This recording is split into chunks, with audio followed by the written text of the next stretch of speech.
Bismillahirrahmanirrahim. Assalamualaikum warahmatullahi wabarakatuh. Waalaikumsalam warahmatullahi wabarakatuh. Perkenalkan, kami dari kelompok 2 hendak mempresentasikan tentang nasionalisme di era global. Sebelumnya izin memperkenalkan diri, nama saya Fika Ahzira. Nama saya Nadia Sherin. Nama saya Claudia. Nama saya Hardaya Bramukti.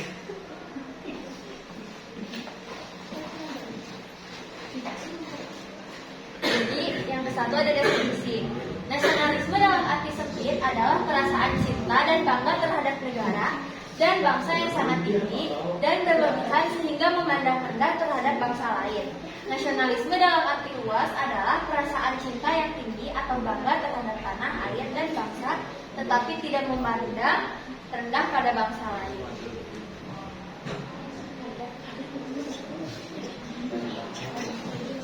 Sejarah nasionalisme.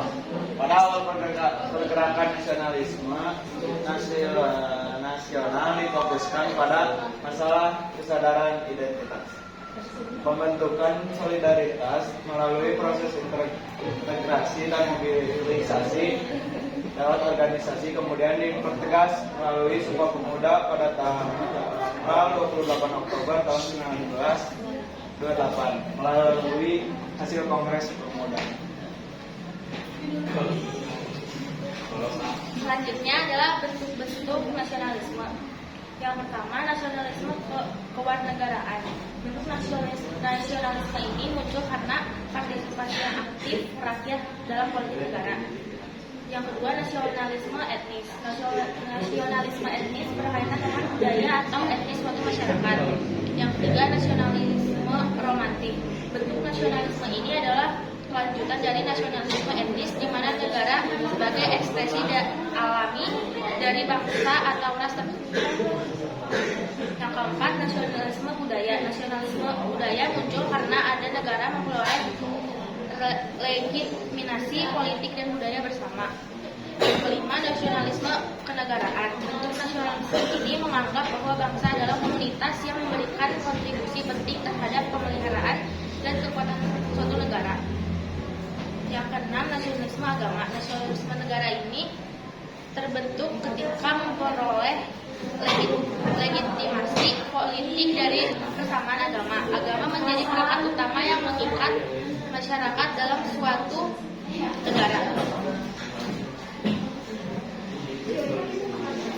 Selanjutnya ada semangat kebangsaan. Menurut Ernest Renan, bangsa adalah suatu kelompok manusia yang mau bersatu atas atau merasa dirinya bersatu. Sedangkan atau Bauer mengartikan bangsa adalah salah satu perangai yang timbul karena persatuan nasib. Sedangkan menurut Soekarno, bangsa atau kebangsaan itu tidak berdasarkan satu daerah tertentu, misalnya Pulau Jawa, tetapi bangsa itu mencakup semua pulau, semua etnis di dalam wilayah Indonesia.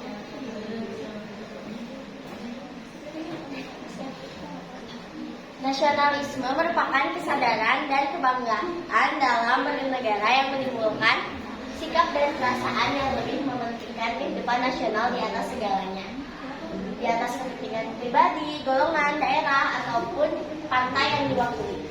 Nasionalisme mengubah loyalitas yang lebih luas, yaitu bangsa dan negara.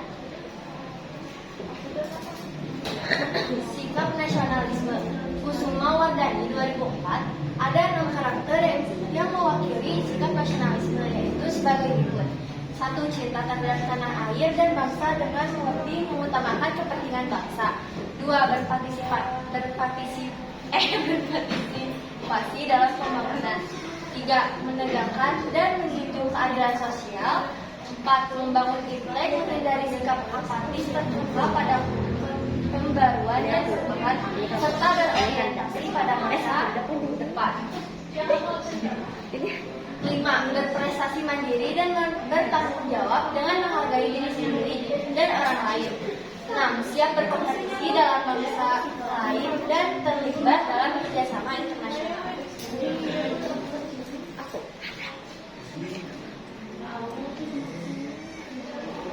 Tantangan dan hambatan dalam nasionalisme.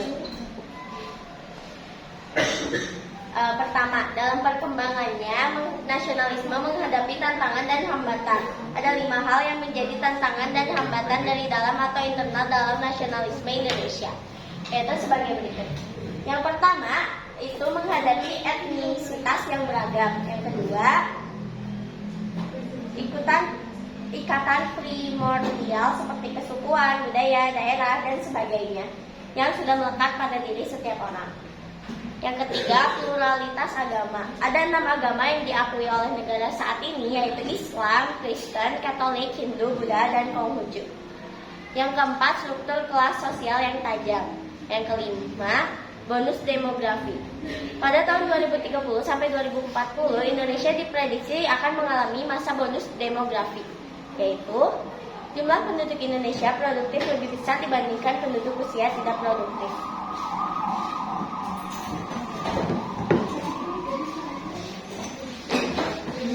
Contoh kasus atau konflik. Di sisi lain juga, nasionalisme dalam beberapa kasus juga dapat menjadi sebuah konflik dan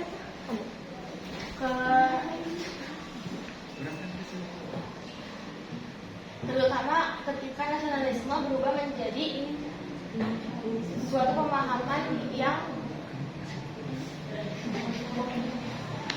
mengagung-agungkan bangsa atau negara sendiri dan memandang rendah bangsa lain yang superioritasnya etnis, agama, atau budaya tertentu. Hal ini dapat mengancam stabilitas regional maupun global. Contohnya dalam konflik etnis di beberapa negara yang dipicu oleh sentimen nasionalisme yang ekstrim. Lalu menumbuhkan rasa nasionalisme di era global. 1. Memahami ragam budaya Indonesia. Dari Sabang sampai Merauke, Indonesia kaya akan keberagaman budaya yang syarat dengan nilai sejarah. Oleh karena itu, generasi muda seharusnya mengenal dan melestarikan keberagaman budaya ini, terutama budaya di daerah tempat mereka tinggal, agar kebudayaan tersebut tidak punah, diakui, atau dirampas oleh bangsa lain. Lalu yang kedua, ada mendukung produk dalam negeri. Produk dalam negeri memiliki kualitas yang tidak kalah dengan produk impor. Bahkan produk dalam negeri cenderung memiliki kualitas yang baik. Oleh karena itu, generasi muda harus mendukung dan menghargai produk dalam negeri. Mendorong untuk lebih sering membeli produk lokal dapat meningkatkan rasa percaya diri terhadap produk dalam negeri. Lalu ada yang ketiga, yaitu mempelajari pendidikan kewarganegaraan.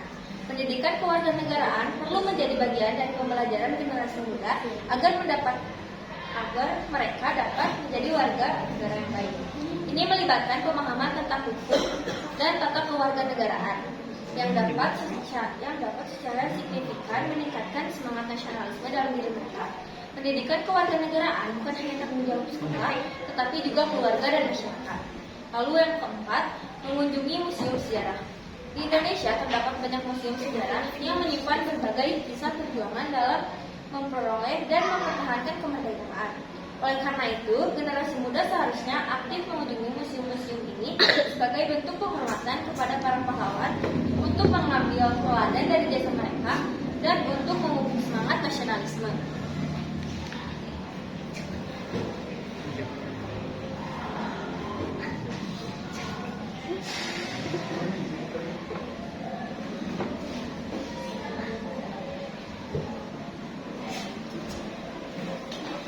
Kesimpulan. Dengan demikian, kesimpulannya bahwa nasionalisme di era globalisasi masih merupakan fenomena yang kompleks. Meskipun memberikan identitas dan kebanggaan bagi suatu negara, nasionalisme juga dapat menjadi sumber konflik dan ketegangan, terutama ketika dipicu oleh sentimen ekstrem dan dikombinasikan dengan faktor-faktor seperti ekonomi global dan teknologi informasi. Oleh karena itu, penting untuk mengelola nasionalisme dengan bijaksana, mempromosikan rasa solidaritas dan kerjasama antar negara, sambil tetap untuk menghormati keragaman dan hak asasi manusia.